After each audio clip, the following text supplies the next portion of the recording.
Hola, mi nombre es Julio Urbina, soy egresado de la Universidad Nacional de Ingeniería donde estudié Ingeniería Electrónica.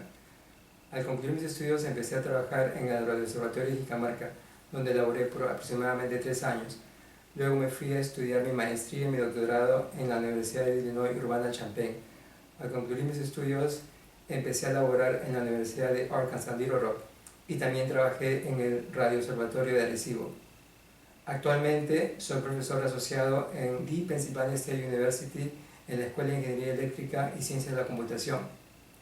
Agradezco mucho a Ceresis y también agradezco a la National Science Foundation, NASA Air Force y el programa Fulbright por financiar mis proyectos en general. El tema que les voy a hablar hoy es tormentas solares y clima del espacio. ¿Qué son las tormentas solares? El contenido de esta charla incluye una introducción, los efectos en tecnología y sociedad, algunas características, Centro de Predicción del Clima Espacial en Estados Unidos, un poco de historia de eventos, la probabilidad de ocurrencia y un resumen.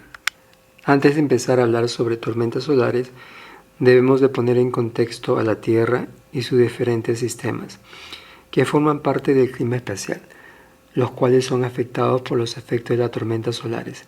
En esta figura, por ejemplo, se muestran los diferentes sistemas que comprenden la Tierra. Este gráfico ha sido creado por el programa CEDAR, Coupling Energetics Dynamics Atmosphere Regions de la National Science Foundation, al cual yo también pertenezco. Como se puede observar en la figura, en la parte inferior tenemos a las ciudades, las montañas, los océanos, que en sí generan una serie de ondas, algunas de las cuales se propagan hacia la atmósfera de la Tierra e interactúan con las diferentes regiones de ella. En la parte del medio vemos una serie de fenómenos naturales que ocurren en la atmósfera de la Tierra. Por ejemplo, al lado izquierdo vemos las auroras boreales, fenómeno típico de altas latitudes del norte. En el centro algunos fenómenos ionosféricos, así como tormentas y sprites y meteoros también. Se puede apreciar algunos instrumentos artificiales como satélites y naves de transporte aéreo. En la parte superior podemos observar a la Tierra en su conjunto como un gran sistema que va a interactuar con el Sol y el resto de los planetas del sistema solar. Podemos ver algunos instrumentos científicos como LiDARs, radares, globos y cohetes que se usan para estudiar las diferentes regiones de la Tierra. En esta figura podemos ver algunos instrumentos activos que se usan para estudiar tanto la atmósfera de la Tierra así como las propiedades del Sol. En el lado izquierdo se puede apreciar algunas características del radar de 430 MHz de Arecibo en Puerto Rico con una antena esférica de 300 metros de diámetro. La potencia pico de este radar es de 2.5 megavatios. El radar puede detectar diferentes propiedades de estado de la región ionizante de la atmósfera de la Tierra desde aproximadamente unos 50 kilómetros de altura hasta miles de kilómetros. En el lado derecho vemos una serie de satélites con diferentes objetivos científicos que miden propiedades del Sol, así como otras propiedades de la Tierra, como glaciares, vegetación, etc. En el lado inferior izquierdo vemos el lanzamiento de un cohete que es usado para hacer mediciones in situ de la atmósfera de la Tierra, hasta aproximadamente 100 kilómetros de altura. En el medio inferior se puede observar la antena de 50 megaciclos del radar de Jicamarca en Lima, Perú, el cual tiene una dimensión física de aproximadamente 300 metros por 300 metros y una potencia pico de 4 megawatts. Tanto el radar de Jicamarca como el de Arecibo son parte de una cadena de radares llamados incoherentes porque son capaces de detectar propiedades de la ionosfera en equilibrio térmico. En el lado derecho vemos un rayo láser que es lanzado por un instrumento llamado LiDAR, que típicamente se usa para medir la temperatura de la Tierra hasta 120 kilómetros de altura. La operación de estos instrumentos son financiados por la National Science Foundation, NASA, NOAA, la Fuerza Aérea de Estados Unidos, entre otras. El clima espacial es un término que describe las variaciones del Sol, del viento solar, de la magnetosfera, de la ionosfera y de la termósfera, que pueden influir en el rendimiento y la fiabilidad de una variedad de sistemas tecnológicos, espaciales y terrestres, y también pueden poner en peligro la salud y la seguridad humana. Muchos de los sistemas afectados por el clima espacial se ilustran en esta figura. Al igual que el clima terrestre, el tiempo espacial está presente en todos lados y mitigar su impacto es un reto. Como se puede apreciar en esta figura, se observan en la parte superior los diferentes sistemas artificiales que están en órbita, figura en la parte intermedia algunos fenómenos naturales de la Tierra, y acercándonos un poco a la superficie de la Tierra vemos los instrumentos y una serie de fenómenos también naturales, pero que ocurren más cerca de la Tierra. El clima espacial exhibe una climatología que varía a lo largo de periodos que van desde algunos días, es decir, unas variaciones diurnas que resultan del efecto de rotación de la Tierra, hasta el ciclo solar, que son de 11 años y pueden ocurrir aún en periodos más largos. Adicionalmente, hay otras variaciones. En algunos días el clima espacial es más severo que en otros. Las tormentas solares menores son eventos relativamente comunes. En contraste, los acontecimientos extremadamente grandes, las supertormentas, ocurren muy ocasionalmente, tal vez una cada siglo o cada dos. Los impactos de los fenómenos climáticos espaciales graves van más allá de la interrupción de los sistemas técnicos existentes y pueden dar lugar a perturbaciones y problemas socioeconómicos colaterales a corto y largo plazo. Tanto las organizaciones del sector público como la del sector privado deben comprender cómo el clima espacial puede influir en la sociedad y cómo se puede entender el problema para mitigar los efectos negativos. En este diagrama se puede ver la interdependencia de una serie de servicios en la sociedad. Un evento del clima espacial podría tener un impacto en la entrega de energía eléctrica. Por ejemplo, después de una interrupción de energía eléctrica, el transporte electrificado cesa durante esa interrupción. Cuando hay un corte de energía a corto plazo con restauración rápida, los impactos pueden ser mínimos.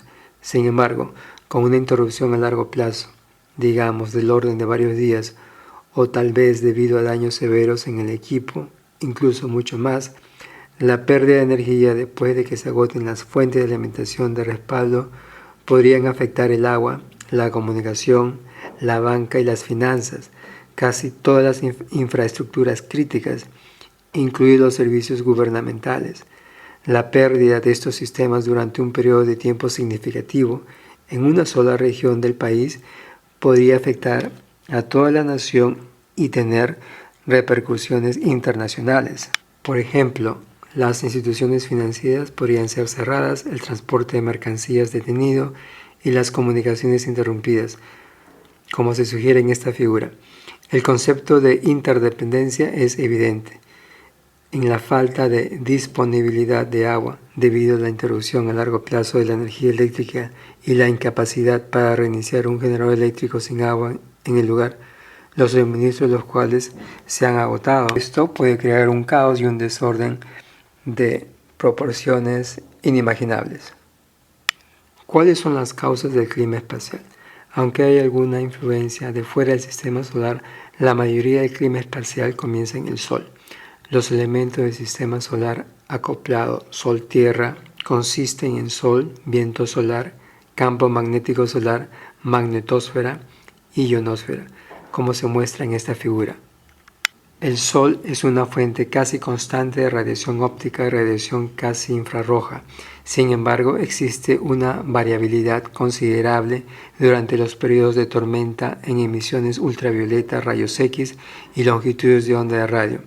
Durante estos periodos, el Sol también es más propenso a generar partículas energéticas solares de alta energía, o lo que se conoce como SEP, y la velocidad y densidad de plasma del viento solar, que forman parte de la corona solar, pueden aumentar sustancialmente. Las eyecciones de masa coronal, o CMEs, son una manifestación de estas últimas y regiones de interacción de corrientes. que se forman cuando las corrientes rápidas en el viento solar superan y comprimen a las corrientes lentas. Directa o indirectamente, la radiación ionizante, las partículas ionizadas y el plasma interactúan con la magnetosfera y con la ionosfera para poder causar una variedad de efectos sobre los diferentes sistemas de ingeniería en el espacio y en la Tierra. En esta figura se nota erupciones a gran escala de plasma y campos magnéticos de la corona del Sol. Las emisiones de masa coronal contienen hasta 10 a la 16 gramos o más de material coronal y viajan a velocidades de hasta 3.000 km por segundo con una energía cinética de hasta 10 a la 32 hercios. Las llamaradas solares y las eyecciones de masa coronal ocurren con mayor frecuencia alrededor del ciclo máximo solar y resultan de la liberación o se crean de la liberación de energía almacenada en el campo magnético del Sol.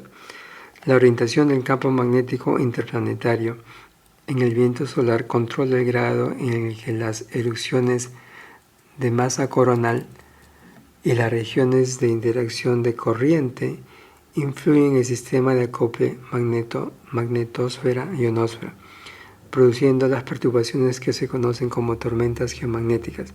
Cuando el campo magnético interplanetario tiene una componente apuntando hacia el sur, la reconducción magnética o fusión entre ese y el campo magnético de la Tierra ocurre en la magnetosfera y permite que la energía del viento solar entre en la magnetosfera. Cuando esto ocurre, se dice que el sistema es geoefectivo. Cuando ocurre un sistema o evento geoefectivo, la energía extraída del viento solar es transportado de la noche de la Tierra y almacenado temporalmente en la cola de la magnetosfera. Cuando la energía almacenada alcanza un nivel crítico, se libera explosivamente por reconducción magnética y parte de esa energía se dirige hacia la Tierra. Este ciclo de almacenamiento y liberación de energía se denomina subtormenta y normalmente tiene un periodo de 1 a 2 horas. Durante los periodos de alta actividad solar, el Sol puede lanzar varias eyecciones de masa coronal hacia la Tierra y estos pueden colisionar durante su tránsito a la Tierra. En la figura se pueden apreciar los diferentes términos en inglés. Solar flare en español sería llamaradas solares, la Tierra, el campo magnético de la Tierra, solar wind es el viento solar y los coronal mass ejection, que son las eyecciones de masa coronal. En el siguiente video se observa detalles, imágenes capturadas por el Observatorio de Dinámica Solar de la NASA, que examina diferentes aspectos del Sol.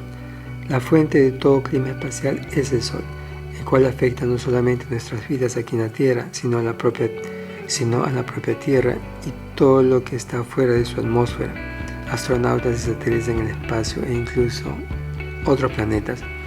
El Sol, nuestra estrella más cercana, sigue siendo un gran misterio para los científicos.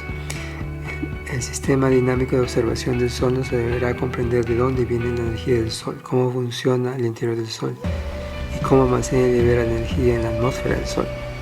El Sol tiene una atmósfera. Al comprender mejor el Sol y cómo funciona, podemos predecir mejor y pronosticar mejor el clima en el espacio, proporcionando advertencias para proteger a nuestros astronautas y satélites que flotan por ahí. El video muestra imágenes capturadas de diferentes llamaradas solares, eyecciones de masa coronal.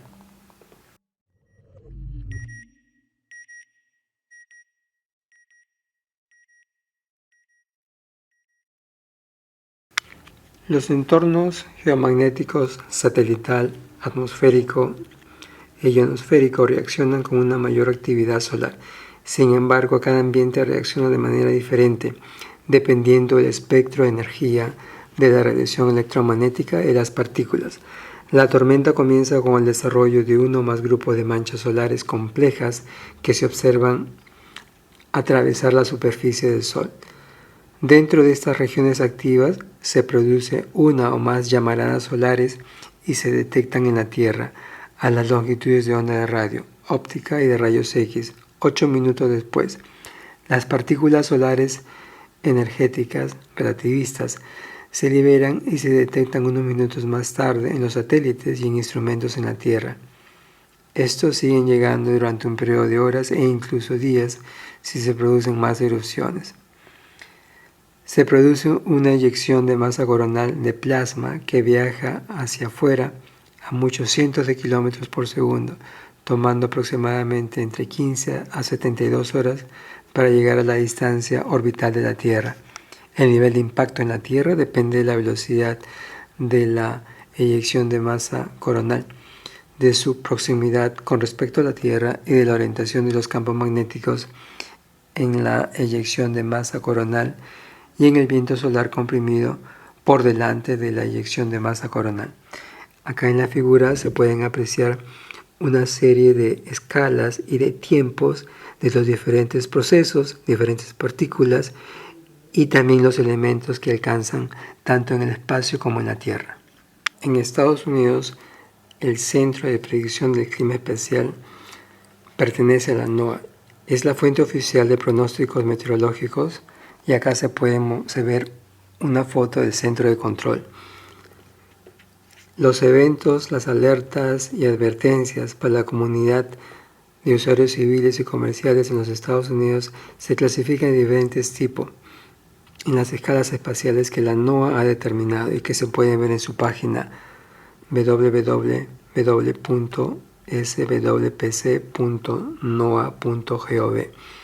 Estos incluyen los siguientes tipos: apagones de radio, que se clasifican como R, tormenta de radiación solar S y tormentas geomagnéticas G, clasificadas en una escala de intensidad de 1 menor a 5 extremo.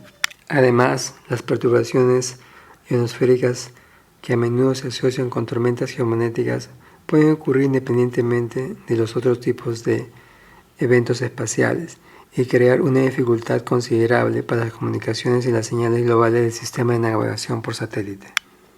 La comprensión de los impactos extremos del clima espacial sobre las tecnologías modernas es limitado. En esta tabla, publicada en el trabajo de McAllister en el 2014, se muestra una lista parcial de los impactos más significativos de los últimos 170 años. Algunos científicos han sugerido que acontecimientos como la Gran Tormenta de 1921 pueden ocurrir una vez cada 100 años, aunque la evidencia definitiva para esto todavía falta. Un informe reciente puso la repetición de un evento de nivel Carrington capaz de causar un impacto significativo en cada 150 años. Cabe destacar que, al igual que otros peligros naturales, eventos extremos solares pueden ocurrir en cualquier momento, como muestra el evento del 23 de julio de 2012, y un solo grupo de manchas solares puede producir múltiples tormentas extremas, como se definen en la escala del Centro de Predicción del Clima Espacial de la NOAA. En esta tabla se ve el famoso evento ocurrido en 1859, que se conoce como el evento Carrington, que se piensa o se estima que ocurre cada 500 años aproximadamente. Destruyó el servicio telegráfico, lo interrumpió completamente, hubieron muchas estaciones de sistema telegráfico se incendiaron. En la tabla también se pueden observar otros fenómenos, como por ejemplo el de 1921, que también causaron daños en Estados Unidos y en Europa. En 1989, que es la tormenta geomagnética que paralizó y colapsó Quebec debido a que destruyó el sistema de energía eléctrica, donde quedaron afectadas un aproximado de 9 millones de personas. La última tormenta magnética es la conocida como la tormenta Halloween, que ocurrió en el 2013 entre octubre 19 y noviembre 7. El problema de las tormentas solares es todo un reto para crear un sistema de alarmas al público. Una eyección de masa coronal que se mueve rápidamente puede llegar a la Tierra en tan solo 17 horas. La eyección de masa coronal asociado con la tormenta de Carrington que ocurrió en 1859 llegó a la Tierra en solo 17 horas y 40 minutos después de que ocurrió la erupción en el Sol. El evento del 23 de julio de 2012 alcanzó la distancia equivalente a la Tierra en 19 horas.